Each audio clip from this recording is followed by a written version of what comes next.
Cyber ठग लगातार लोगों को ठगने के लिए नए नए तरीके खोज रहे हैं। इस बार जो हुआ है उसे जानकर आप हैरान रह जाएंगे, क्योंकि अभी तक ओटीपी, लिंक वगैरह से साइबर ठग लोगों को अपने झांसे में फंसाते थे, लेकिन अब साइबर ठग आपको ठगने का जो नया तरीका निकाल कर लाए हैं वो बहुत ही खतरनाक है और उसे पहचानना बहुत जरूरी है, जिससे कि आप समय रहते संभल सकें।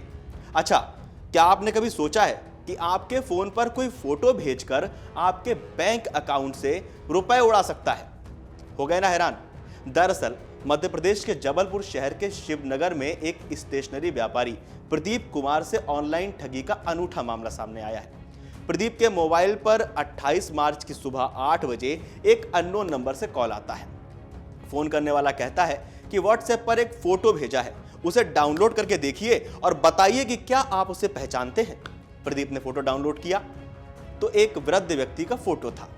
वे उसे नहीं पहचानते थे, इसलिए बाद में फोन आने पर उस कॉल को रिसीव नहीं किया, इग्नोर करना शुरू कर दिया। लेकिन जब लगातार फोन आने लगे तो प्रदीप ने एक बार फोन रिसीव कर लिया और यही गलती हो गई और कहा कि वो वृद्ध को नहीं पहचानते हैं। इतना कहकर फोन रख दिया। उसके तुरंत बाद फोन पर 3 मैसेज बैंक से आते हैं। पहला, 1 रुपए खाते में आने का मैसेज आता है। इसके बाद 1 लाख और फिर 1,10,000 रुपए कटने का मैसेज आया।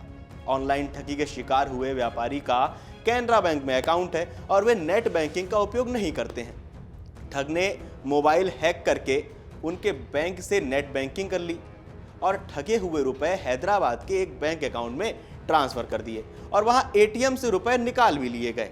इस घटनाक्रम के बाद पीड़ित प्रदीप ने साइबर सेल और कोतवाली थाने में शिकायत दर्ज की। प्रदीप का कहना है कि उनके मोबाइल को हैक करके ठगी की गई है और अब वो अपनी गाढ़ी कमाई वापस मिलने की उम्मीद लगाए हुए बैठे हैं। आप एक बार प्रदीप का बयान सुन लीजिए। सर, किस तरह का आपके साथ घटनाक्रम हुआ है और आपने क्या कहा? फिर से वही बता था। सर जी, मेरे साथ क्या हुआ, शुक्रवार के दिन 28 तारीख के दिन सुबह 8:30 बजे के आसपास मेरे पास एक फ़ोन आया। फ़ोन आने के बाद उन्होंने मैं फ़ोन को बताया कि मैंने आपके व्हाट्सएप पे एक फ़ोटो भेजी है, आप उसको डाउनलोड करके मेरे को बताइए कि आप उस शख्स को पहचानते हैं कि नहीं पहचानते हैं। मैंने उस समय मोबाइल को नहीं खोला। मैं करीब 1 घंटे बाद मंदिर चला गया। मंदिर से लौट के आके 9:30 के आसपास मैंने नेट चालू करके मोबाइल को खोला और मोबाइल खोल के जैसे ही मैंने फ़ोटो डाउनलोड की तो डाउनलोड करते ही मेरा मोबाइल पूरा उसके हाथ में चला गया। पूरा हैंग कर लिया उसने मोबाइल। वो हैंग करते हुए उसने मेरे खाते में पहले 1 रुपये डाले। 1 रुपये डालने के बाद में उसने फिर 5-6 बार मेरे पास फिर फ़ोन किए। हर बार तो मैंने 5-6 बार फ़ोन नहीं उठाए। करीब 1 डेढ़ बजे के आसपास उसने फिर मेरे को फ़ोन लगाया। फ़ोन लगाने के बाद उसने मेरे से फिर बोला कि मैंने सुबह फ़ोटो भेजी थी, आपने उसको फ़ोटो को डाउनलोड कर बताया, पहचानते कि नहीं पहचानते।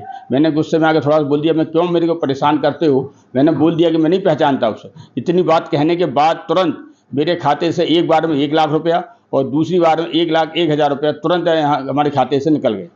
मैंने तुरंत जाके बैंक में जाके पहले दिन खाता सीज कराया और उसके बाद मैं तुरंत वहाँ पर बैंक से ही मैंने नेशनल साइबर क्राइम में शिकायत दर्ज कराई।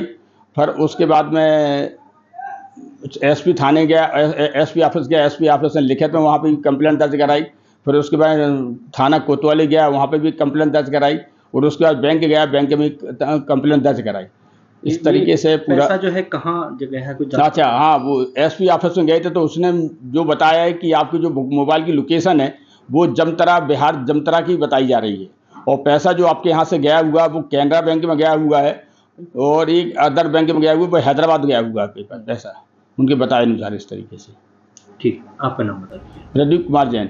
वहीं उधर पुलिस का कहना है कि साइबर ठग मोबाइल को हैक करने के लिए फोटो वीडियो व्हाट्सएप के जरिए भेज रहे हैं।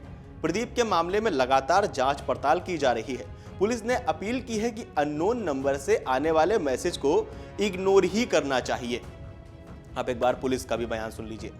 कोतवाली थाना क्षेत्र अंतर्गत जो है मिस्टर प्रदीप हैं, वो जो है उनके मोबाइल पर एक वीडियो जो है वो डाउनलोड हुआ और ये उनके पास मैसेज था कि इस फ़ोटो को वो पहचान कर बताएं। जैसे ही वो डाउनलोड कंप्लीट हुआ उसके कुछ समय बाद में उनके अकाउंट से 2,11,000 तकरीबन पैसा जो है वो ट्रांजिट हुआ था।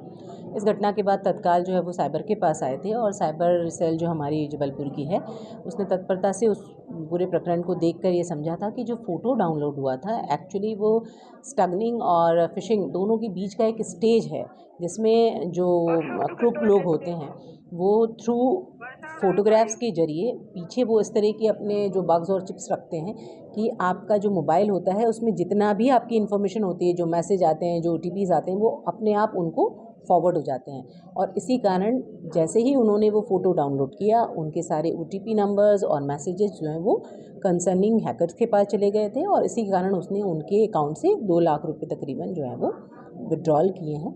पुलिस इस घटना को देख रही है और समझने की कोशिश किया जा रहा है कि ये विड्रॉल किस बैंक में हुए हैं और जल्दी ही इसको हम क्लियर कर देंगे।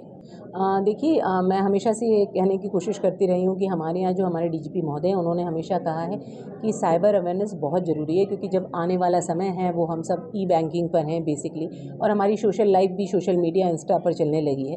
तो ये बहुत इंपॉर्टेंट है कि हम उनके बेसिक्स को जानें। जब तक हमें मोबाइल के बेसिक फीचर्स को पता नहीं होगा, जब तक हमें एजुकेशन नहीं होगी मोबाइल के संबंध में, हम इनसे प्रिवेंशन नहीं कर पाएंगे। तो मेरी सभी से अपील है कि जब भी वो कोई इंस्ट्रूमेंट खरीदते हैं, जब भी वो इंस्टा पे जाते हैं, उसके संबंध में रूल्स होते हैं, डू एंड डोंट्स होते हैं, उसको ज़रूर पढ़ें और उसको पढ़ के ही इसका बचाव किया जा सकता है। ये जो घटना हुई है, इस तरह के पैटर्न पहले भी देखे गए थे। आपने देखा होगा कि कई बार आपको जो है वो मैरिज के इन्विटेशंस आ रहे थे और जैसे ही आप उन्हें डाउनलोड करते थे और आपका जो है वो मोबाइल का इन्फॉर्मेशन हैक हो जाता था। तो ये जो है नए नए तरह के पैटर्न्स के साथ अपराधी जो है नए नए तरह के अपराध कर रहे हैं और इन सब के लिए जागरूकता बहुत ज़रूरी है, जिसके लिए पुलिस हमेशा जो है अवेयरनेस शिविर चला रही है। इस पूरी खबर पर, इस साइबर ठगी के नए पैंतरे पर आपको क्या कहना है, आपको क्या लगता है, हमें कमेंट करके बताइए और सतर्क रहिए, देखते रहिए अमर उजाला। अमर उजाला ई पेपर की क्वालिटी इतनी अच्छी है कि जो है उसके शब्द जो है कितना भी जूम कर लीजिए धुंधले नहीं पड़ते हैं। अभी डाउनलोड करें अमर उजाला ऐप।